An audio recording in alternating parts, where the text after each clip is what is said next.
we should do something about the people that cruise. So cruises are for losers. Cruises are for losers. That is someone who's never been on a cruise. In this video, we're going to have a look at some of the most searched questions about cruising on the internet. Some of these are fairly sensible and I understand why someone would search these. Other ones are not so sensible, and the fact that people are typing some of these things in kind of blows my mind a little bit, but either way, this video will be entertaining and you might even learn something, so keep watching. I do have my laptop here, so I'm going to be Googling things with you so we can react together in real time. I haven't done any preparation for this. I don't know what is going to come up. I have an idea about some of the things people ask me, but the internet has a reputation for being weird. So let's start with something quite easy, like, do cruises have... So the first one we have is, do cruises have Wi-Fi? Which makes perfect sense.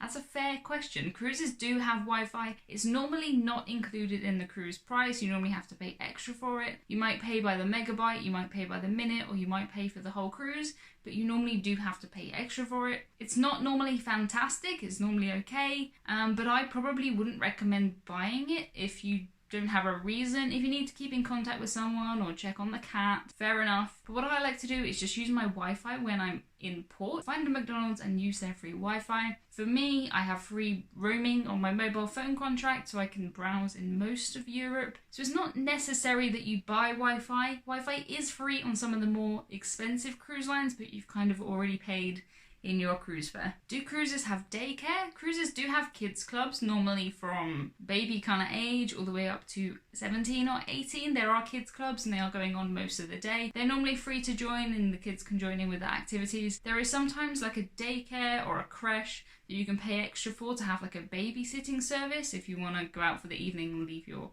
little baby there. So there is daycare.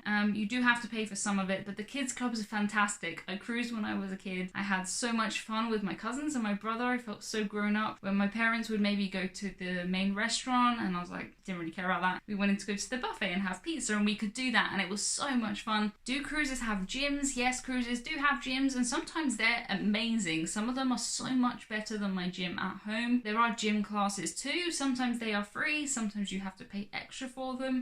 The gyms often have the best locations on the ship, so it might be right at the top where you can look out over the sea. They're really prime positions for the gyms. A lot of people use them. You normally just have to sign something like a waiver at the start of your cruise to say, you know, you won't sue them if you over-exercise and fall on the floor. Do cruises have free Wi-Fi? I think I answered that one. Do cruises have laundries? Yes, they do. There's kind of two options. The first option is a cruise line might have a self-service laundry where you can go, maybe you have to buy tokens or put in £1 and you can use the washing machines and the irons. The other option is some cruise lines only have paid for extras, which means that you would have to pay for someone to launder your clothes for you. There is a third option, which is to buy something like this, which is travel wash. I always recommend getting this. And then if you need to wash just a t-shirt or some socks or your underwear or whatever, you can just do this in the sink and then hang it up to dry. Most cruise ship bathrooms have a little washing line, a clothesline, whatever you call it. So this is a really good option. I will put the link to all of my cruise essentials in the description. I think this costs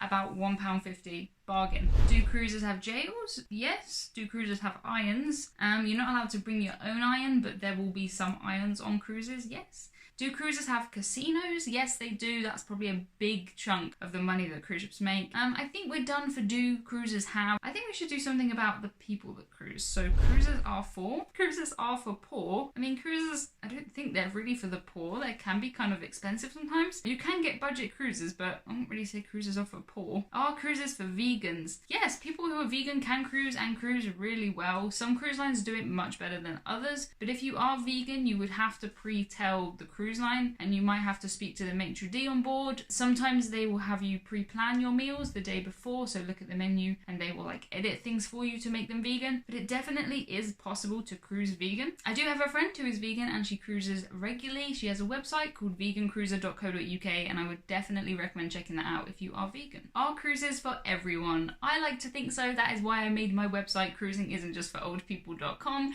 The idea behind that is that there is a cruise line and a cruise ship and a cruise destination for everybody, irrespective of age. I think the only tricky thing is matching the right people to the right cruise lines. Even for me, I've cruised 21 times and I know there are cruise ships and cruise lines that I don't want to cruise on. So it's just all about finding the right match for you. I definitely think cruises are for everyone. Are cruises for me? That's a very difficult one because I don't know who's typing that. For me, definitely. Are cruises for old?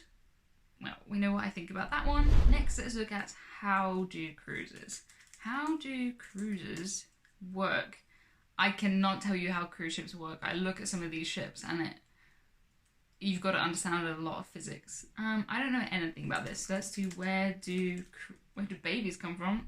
Let's go for on a cruise, do you pay per person? Yes, you do pay per person. When you see a price advertised on a cruise line's website, that will be per person, but it will be assumed that 2 people are in a cabin. So it might be, here is a week Mediterranean cruise from £700, but that is assuming that you are sharing a cabin with another person. If you wanted to do that cruise by yourself and not be with someone else, it would be much more expensive. It can be quite expensive to cruise solo, and everything is assumed that you are sharing. On a cruise, do you need a passport? I have just written a full blog post about this at cruisingisn'tjustforoldpeople.com, but the gist of it is yes, you do need a passport to cruise. There are a few exceptions, so if you are an American and you're doing a closed loop cruise, so you're cruising from and to the same US ports and going to certain places where it is okay to not have a passport, like Canada, Mexico, some of the Caribbean, it is okay. I would 100% recommend you get a passport if you are taking a cruise. You could miss the ship and you'd have to try and find the local embassy and then get them to get you a temporary passport to fly home, and it would just be hard work. You could have a medical emergency and need to be taken home, and if you can't fly because you don't have a passport, you are in trouble. So yes, you technically can cruise some places without a passport. I think some in Australia you can too if you're not leaving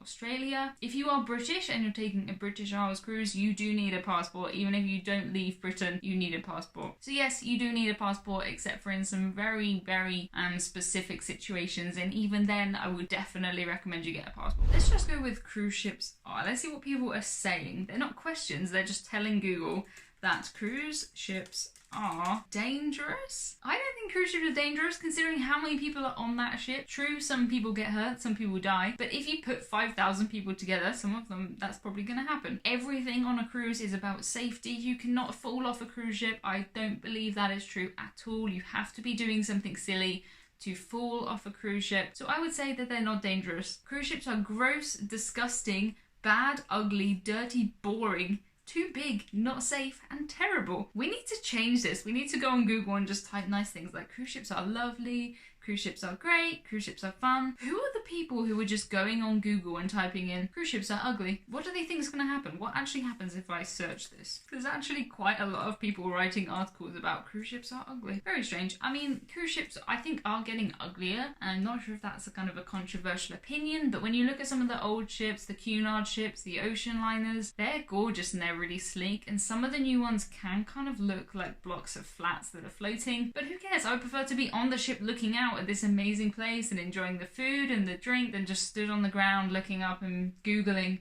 cruise ships are ugly. Let's move on to cabins now, because I think people have some funny ideas about cruise ship cabins. Are cruise ship cabins soundproof? Not really. They're not normally too bad, but you can sometimes hear people cough or sneeze, or worse. They're not really soundproof. The newer ships are better, but some of the old ones are not very soundproof. It's not normally too bad though. Definitely don't let it put you off cruising, but don't play loud music in your cabin or be a nuisance. Just be respectful, people might be able to hear you. Are cruise ship cabins claustrophobic? I do not think so. I cruise in inside cabins all of the time and I definitely don't feel claustrophobic. If you are someone who is worried about being claustrophobic, maybe a balcony cabin or a higher grade cabin would be a good idea, because that access to outside space can be really kind of nice. If you're like me and you just want to cruise as cheaply as possible, inside cabins are fine. The only thing you'll do in an inside cabin is sleep and get changed. You won't really spend much time there, and it kind of gives you a reason to spend more time around the ship. You have paid for the whole ship and it does kind of feel like ashamed to spend it all in your cabin. If you have an inside cabin, you definitely won't do that. I don't think that they're claustrophobic, but if you do, consider a balcony or higher. Are cruise ship cabins air conditioned? Yes, they are, and the air conditioning is fantastic, really good. I've never been on a cruise ship where the air conditioning wasn't great. Maybe it's because I'm from the UK and we have no air conditioning here that I'm always very impressed by the air conditioning. Sometimes the air conditioning won't work if you have the balcony door open, so if you're thinking, why is the air conditioning not working, check that you've properly closed your balcony door. Are cruise ship cabins noisy? I think that's sort of the same as soundproof. Let's go with, do cruises go? Where do cruises go? Do cruises go to Cuba? Up until very, very recently, yes, but now Americans cannot go to Cuba and it makes everything very, very dodgy. Some cruises, in theory, could still go there if they have no American passengers and don't go anywhere near America, but it makes it very, very difficult. I have been to Cuba and it is brilliant if you are considering it 100% go.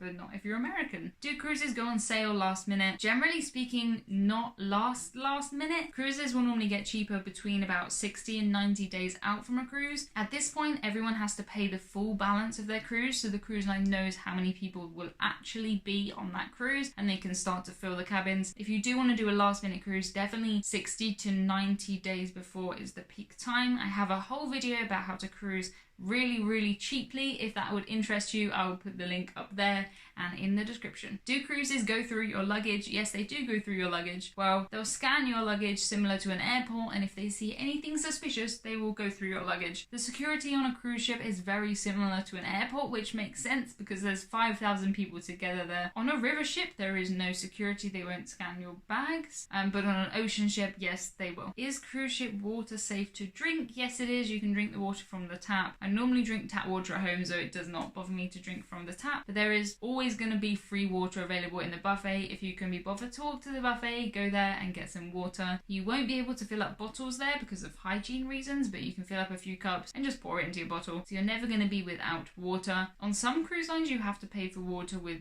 meals. Only really the Italian cruise lines, Costa and MSC. All of the American and British cruise lines, you'll have free water with meals in the main restaurant. I'm just going to Google myself quickly while we're here. My online name is Emma Cruises. My surname isn't actually Cruises. But we've got Emma Cruises YouTube, you are here. Emma Cruises Instagram, which is called Emma Cruises. And Emma Cruises blog, which is called cruisingisn'tjustforoldpeople.com. Thank you for watching. I will see you in the next video.